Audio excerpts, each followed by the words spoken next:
Weatherman was predicting rain today, so I had a couple little projects that I wanted to work on in the shop. One of them was on the FZR muffler. I wanted to pull off the mid-pipe, polish it. Relatively straightforward job, but it can be tricky. I needed to make a little change to the bracket that holds the muffler to the bike, and that was a lot trickier than I thought it was. I needed to trim the bolts on the clamps so they were interfering, getting very close to the shock at one point in its travel.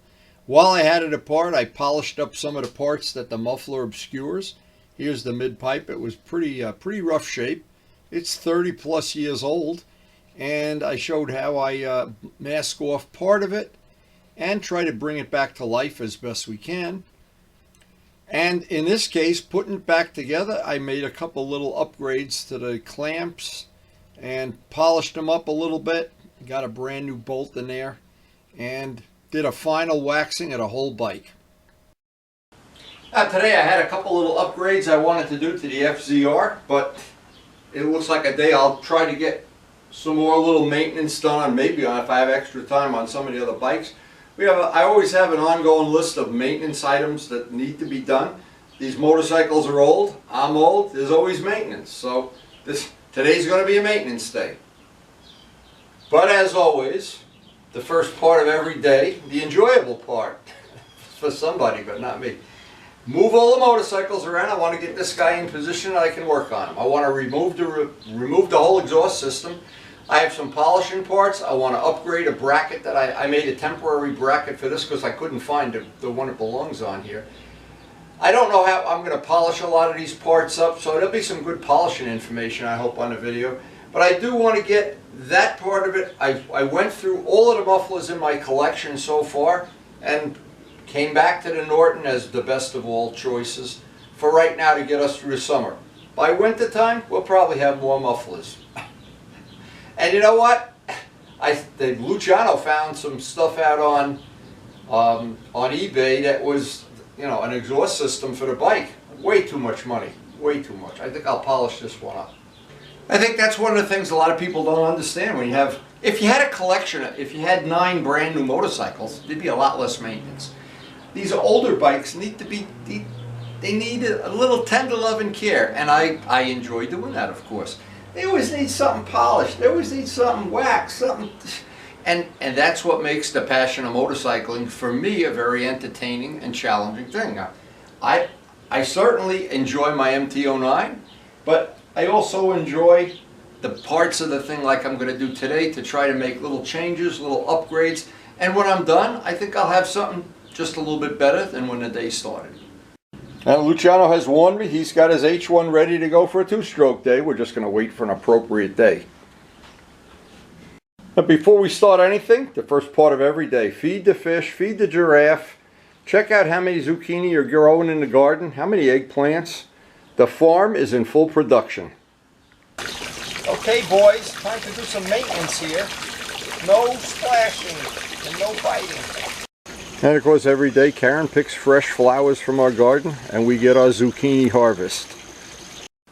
So we'll start the day off with a great cup of coffee. And Karen's also pickling vegetables now. She actually pickled some zucchini the other day. I don't know how this is going to play out. And every morning we have fresh flowers for our breakfast table. It couldn't be any nicer than that. And we're at the time of the year when our crepe myrtle is starting to bloom. That'll be blooming for the next month and a half. We got this crepe myrtle, Ray will know, Ray in Maryland. By the way, this is, we affectionately call this Artie's tree. It grew from a little pot when we went to his funeral in South Carolina. And look at it now, it's bigger than I am. So moving all these bikes around, of course, is how I have to start every day. But the idea today is I want to pull the whole exhaust system off. I want to polish that mid-pipe. I want to make a bracket in the back there. I have 4 or 5 other little things I want to do to the bike to just make sure it's in great shape as we want to maintain these bikes and keep them going as long as possible.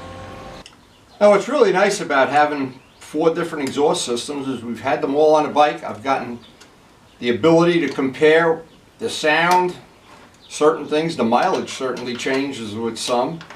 But the biggest thing of all is which one do I want on the bike for the rest of the summer. So, and I think over the winter I'll do more experimenting, but for right now, this pipe has to be cleaned up and polished. And that bracket I would like to upgrade. Now I have another bracket that I think was on this bike already, but it didn't fit when I originally put this on, so I just made a temporary one, knowing that I'd have a day like today that I was going to do other maintenance, and I'll certainly do that upgrade also. But I like having things that you could just take it right off the bike. In fact, we could take this right off and put a different exhaust system on. And I always think in the time it takes to brew up a cup of coffee. And that's a nice feature of the bike, to be able to just take it right off. And these actually are Norton mufflers that I got from Dime Cycle. I had 2 of them, and the chrome on them has held up really well over the years, and we've certainly gotten a lot of miles out of them. But one thing that's significant about it, the opening in the back is much bigger than on the other 2 mufflers, so it is louder, and in a lot of ways it's you know, I wish it would be a little quieter, but it has that throaty sound that I love, especially at high RPM, and it does add a little bit of top end power, I think. So what I want to do here is I want to mark what part of this pipe with an ink marker is very visible, and I want to spend the bulk of my time polishing that part of it. The part in the back that you don't see, not so much. I don't want to forget to thank Chris and Luciano and Turbo Steve and everybody that's contributed to our muffler testing and evaluating. We've had fun testing them. In fact, there's another Norton muffler down there, I think. The one for the green bike. So the idea here is to make a little note of how much is visible. Mark this with an ink marker. The rest of it that you don't really see, you do see down to about here and up around here. And I'll make that easy to put some tape on that. So we'll spend the bulk of our time polishing the part that really you're going to see. Now it's very convenient to have parts that come right off the bike without a big adventure. In this case, this whole exhaust system is a 2-volt operation. Once I get this loose, there it is, and we're ready to polish. Now while the exhaust system is off, it's a shame not to run a buffing wheel down there and get a little polish on a swing arm. We'll do that before we go to the next step with the pipes. That's one of the things I'm always very aware of when I'm restoring a bike, is when you have one part off that exposes another part, especially a part that's very hard to get to or cumbersome or whatever. In this case, it's when the muffler's on the bike, you can get in there, but it's really a pain. With the muffler out of the way, polish away, and it's super easy to do with that. There's little polishing areas that would be very difficult to get to when the muffler's in place. When the muffler's not here, it's a piece of cake. Just 30 seconds, hit the buffing wheel, and that's it. Alright, so now we're starting with all those parts cleaned up. Time to look at that mid pipe.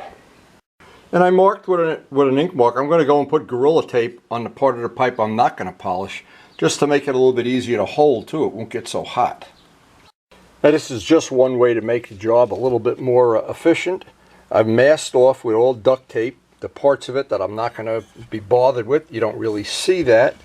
But I do want to spend then, in other words, if I decide I'm going to spend an hour, 2 hours, whatever, I want to put the most time into this area that's exposed. Now see up here, there's some grinding and some, I don't know what else went on up there.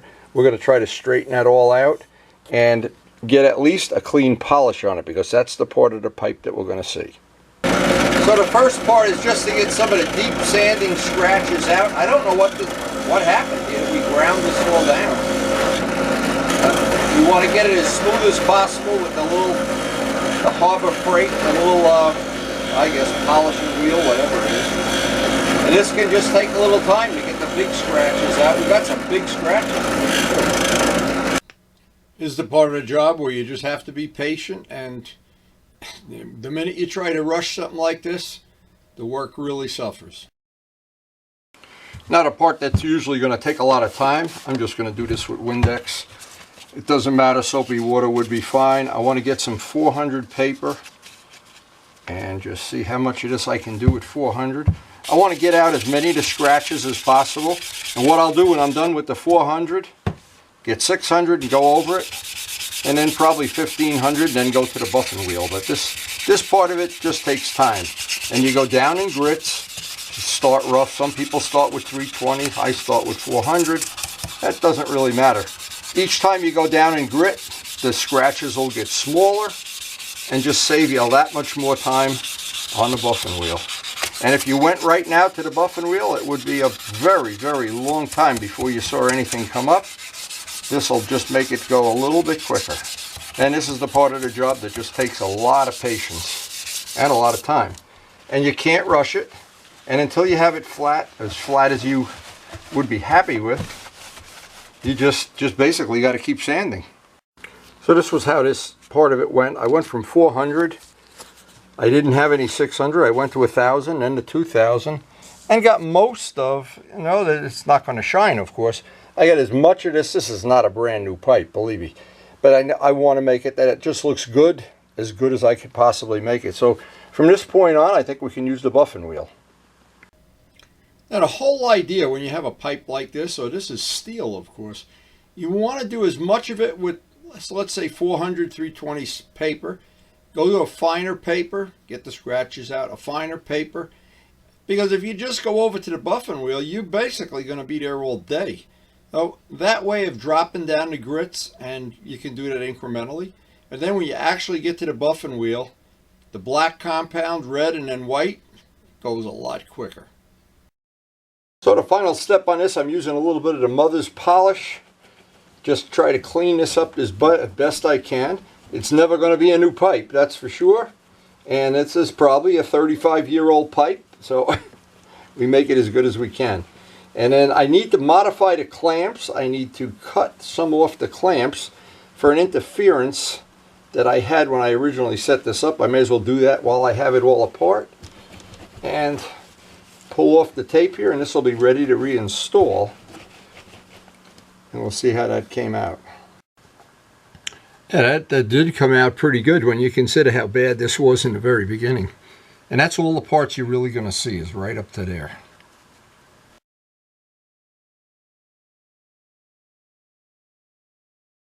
The next step on this is I want to trim this off, because what happens when I put this on, this piece here is very close to where the shock is, and you can't get the wrench in there conveniently. It'll just make it a lot easier taking this on and off in the future when we do our next muffler experiment.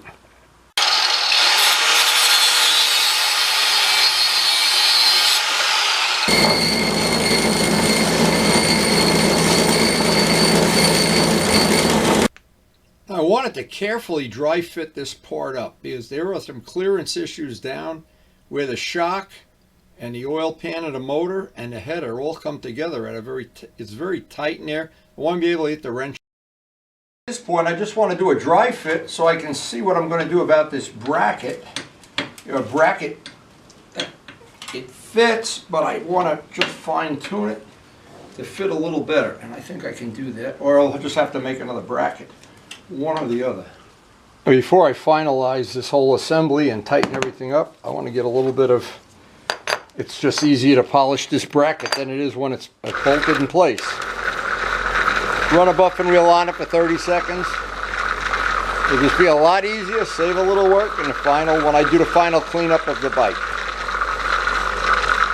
So it looks like I made a good decision today to do some maintenance work instead of going for a ride. I hate coming home and having to clean the bike more than anything.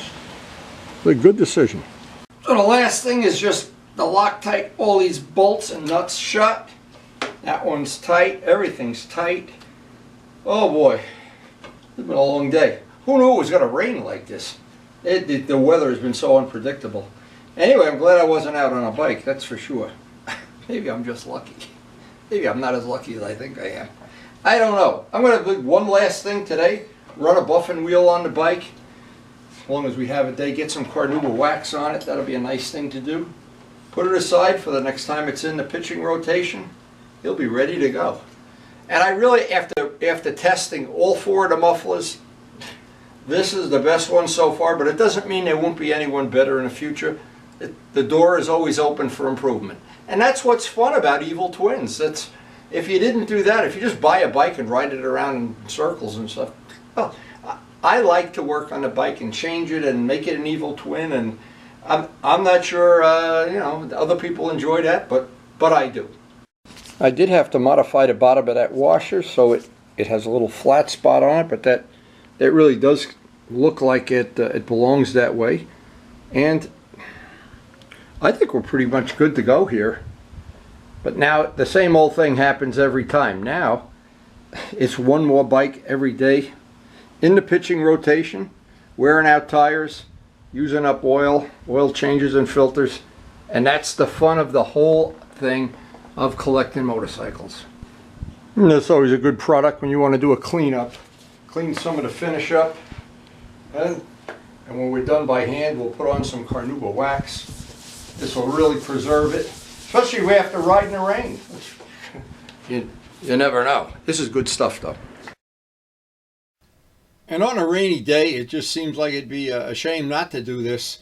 Whenever I'm working on a bike and I get grease on my hands and who knows what, it's just a good excuse at the end of it. Get the bike all polished up, get it ready for its next pitching in the pitching rotation. But this is something, some people don't really care about. I care. It's just the way I am and the way some of my friends are. And for the friends that aren't, we can still be friends. If you like rust and you like body rot, I don't know. I like everything clean. I'm just addicted to having a nice clean bike. Even when I was a young man riding around on my RDs and scaring myself, I always, if nothing else, the bike can always be clean. So ultimately it was a pretty productive day today. We really didn't even lose a riding day. It got cloudy and rainy in the afternoon, so it doesn't even matter. We got a nice coat of wax on our bike. We tightened up all the brackets. The exhaust system's ready to go. This bike, I don't know, there's something about it. It draws you in, and I think about it in the middle of the night. I think about what the next ride's going to be like. But he's got friends too, so we're going to set up the pitching rotation. We're in the middle of the hottest part of the summer here, and needless to say, I like to ride every day, but there are some limitations. We have some family stuff coming up, and well, it never works when I don't make that happen. So between the farm, the fish, the bike, I like being busy. I wouldn't want my life any other way. And I hope you enjoyed the video, and thanks so much for watching. So if you're new to the channel, we do try to post up something every day. Sometimes we miss a couple days. Like I say, family stuff just comes and goes unpredictably. We do try to ride as many of the seasons as we can, right up until it's really, really cold and icy, and when it gets to be way too hot. So in between, when it's days like today, rainy days, we work on projects, we work on custom painting, and we're always looking for new ideas, new custom things we can do to the motorcycles, especially if we can do them without spending a lot of money. And polishing parts, I like to have the bike as polished and cleaned and workmanlike as I possibly can. Make some custom carbon fiber parts. Do our own maintenance, of course. I don't like my bike anyway to be out of my control ever. I like to always do the work myself. And again, it's an almost everyday thing. Some people enjoy that, and some people like to be busy, and some people like to be very casual, and we have friends that like it every which way that they have it. But it's basically up to you to decide if you enjoy this kind of work, you enjoy this channel, or you enjoy just being entertained, being part of my little circle of friends. Thank you, of course, so much for watching. I do enjoy editing the videos. I, of course, enjoy making them. And thanks so much for watching.